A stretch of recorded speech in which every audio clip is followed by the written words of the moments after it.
Vous avez dit maltraitance des personnes âgées. Bonjour à toutes et à tous. À l'occasion de la journée mondiale de lutte contre la maltraitance des personnes âgées, qui a lieu chaque année le 15 juin, nous vous proposons ce podcast pour définir ce qu'est la maltraitance et comment faire quand on l'a subie ou qu'on en est témoin. En France, la Fédération 3977 est l'association nationale qui lutte contre la maltraitance des personnes âgées. En composant ce numéro gratuit 3977, le témoin ou la victime sera mis en relation avec le centre départemental correspondant au lieu de maltraitance pour une écoute et un accompagnement téléphonique adapté à chaque situation. En Haute-Garonne, c'est Alma 31 qui assure ces missions. Composée de bénévoles formés à l'écoute, notre association vous accompagne et vous oriente dans les démarches à réaliser pour dénoncer cette maltraitance et vous proposer des actions à votre portée pour améliorer la situation. Comment définir la maltraitance sur personnes âgées ? La maltraitance des personnes âgées est un fait reconnu par l'État mais souvent caché. Elle reste un sujet encore assez méconnu.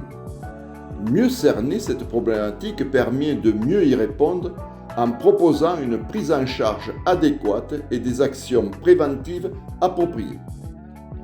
La maltraitance des personnes âgées, à domicile ou en établissement, est un fléau qui touche 600 000 individus en France, soit 5% des plus de 65 ans et 15% des plus de 75 ans.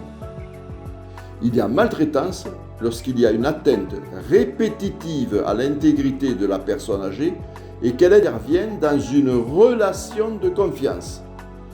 La maltraitance peut survenir au domicile ou en établissement. Elle peut être le fait de membres de la famille, du voisinage ou de professionnels, mais aussi de dysfonctionnements organisationnels ou managériaux survenant au sein de l'établissement ou du service. La maltraitance peut être le fait de violences ou de négligence et n'est pas nécessairement volontaire. Elle peut être liée à une situation d'épuisement ou un manque d'information. Quels sont les différents types de maltraitance ? La maltraitance peut effectivement revêtir plusieurs formes de manière consciente ou non pour l'auteur.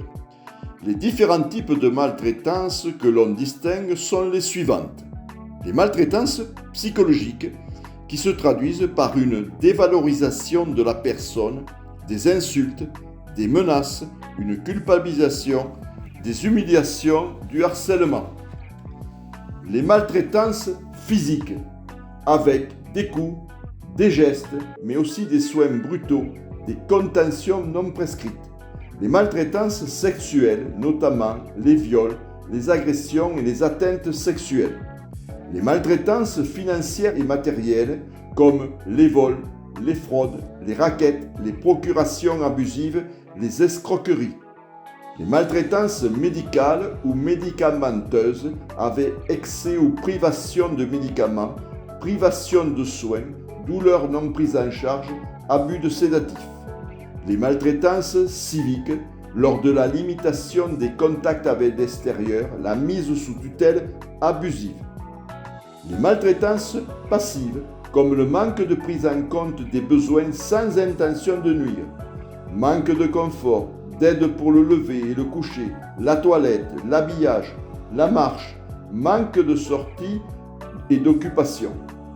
Et enfin, les maltraitances actives, lorsqu'il y a privation des aides indispensables à la vie quotidienne avec intention de nuire, absence de prise en compte des besoins de la personne âgée, abandon, mise en danger. Comment reconnaître les signes de maltraitance chez des personnes âgées ? Il est difficile de déceler la maltraitance envers les personnes âgées. Elle est en effet multiforme et certains actes de maltraitance peuvent être très insidieux. La présence cumulée des signes suivants doit éveiller l'attention des familles et témoins éventuels tels que la personne âgée change de comportement concernant son alimentation, son sommeil, son humeur, etc. La personne âgée semble méfiante, apeurée. Elle présente des signes de dépression, apparence négligée, manque d'appétit, d'intérêt, insomnie, pleurs. Elle a l'air excessivement calme, apathique. Elle chute de manière répétée. Elle présente des traces de blessures, d'ecchymoses qu'elle ne peut expliquer. Le comportement de l'aidant peut également indiquer une éventuelle maltraitance de la personne âgée. Cela peut être le cas lorsque l'aidant déprécie la personne âgée dont il a la charge, se plaint de son comportement, la réprimande, l'isole de tout contact. Comment réagir face à une situation de maltraitance ? Il existe une plateforme nationale d'écoute dédiée aux personnes âgées et aux adultes handicapés victimes de maltraitance, le 3977. Sur cette plateforme, un psychologue vous écoutera et prendra note de la situation. Avec votre accord, il transmettra votre dossier au centre départemental d'écoute qui prendra ensuite contact avec vous pour vous assurer une écoute approfondie et un suivi personnalisé. Ainsi, Alma 31 vous recontacte et étaye avec vous la situation. Qui sont les personnes évoluant dans le cercle social et professionnel de la victime? Quelles sont les personnes ressources, les témoins, etc. Le but est de vous proposer des actions adaptées à la situation et à son contexte, car selon le lieu de la maltraitance, le type de maltraitance, les conseils apportés seront différents et nous vous orienterons vers les autorités compétentes pour réaliser un signalement. Vous serez accompagné dans vos démarches jusqu'à une situation jugée acceptable pour la victime ou dès l'intervention de professionnels sociaux, juridiques ou médicaux, montrant que la situation a été prise en main.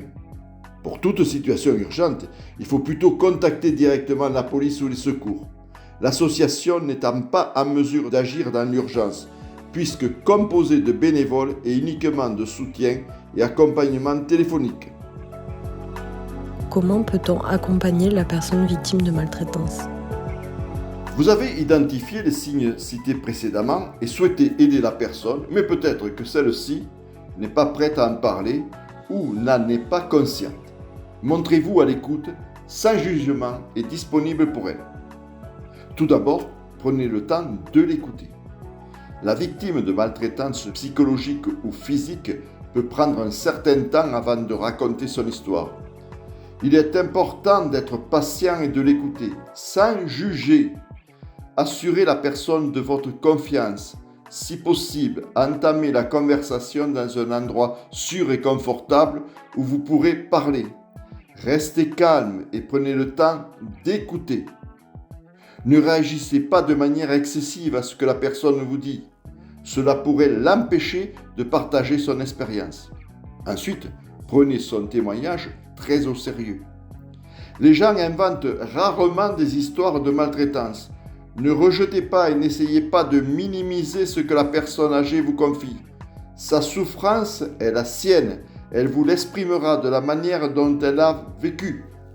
Soyez compréhensif et soutenez-la pendant qu'elle parle, car elle peut avoir peur de vous raconter ce qui s'est passé. Montrez votre empathie.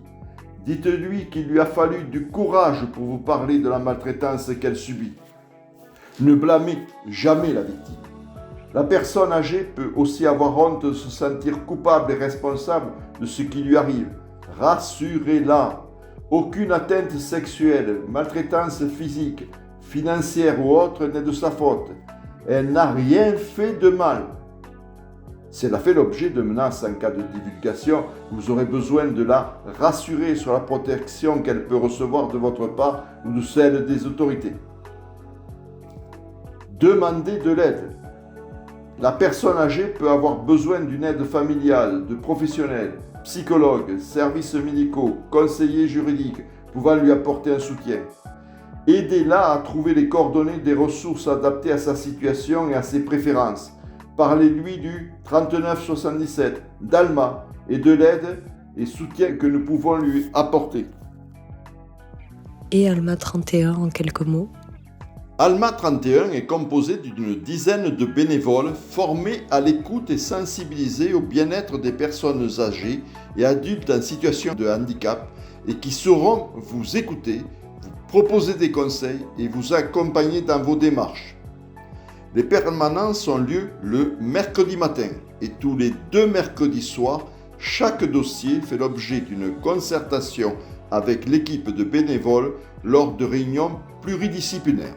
En 2022, Alma 31 a accompagné 140 dossiers sur le département. 75% concernent des personnes âgées. La principale maltraitance concerne la maltraitance psychologique dans 22% des dossiers, suivi de près par la maltraitance physique et les négligences. 63% des dossiers concernent la maltraitance à domicile et sont ouverts dans 40% des cas par un membre de la famille. Le mis en cause est bien souvent un membre de la famille également. En institution, soit dans 37% des dossiers, 66% des appelants sont un membre de la famille et soupçonnent une maltraitance de la part des professionnels dans 80% des cas. Alma 31, par ses connaissances et son expérience, saura vous guider dans les démarches à effectuer en vous orientant vers les personnes les plus aptes à agir pour protéger la victime. En conclusion, que faut-il retenir ? Il est difficile de déceler une maltraitance du fait que les victimes sont souvent silencieuses et ne parlent que rarement des sévices qu'elles subissent, car elles n'ont pas toujours conscience du côté anormal, illégal et immoral de la situation. Elles craignent souvent des représailles et ne veulent pas déranger. Elles se sentent impuissantes face à la situation. Mais témoins ou victimes, il faut oser le dire.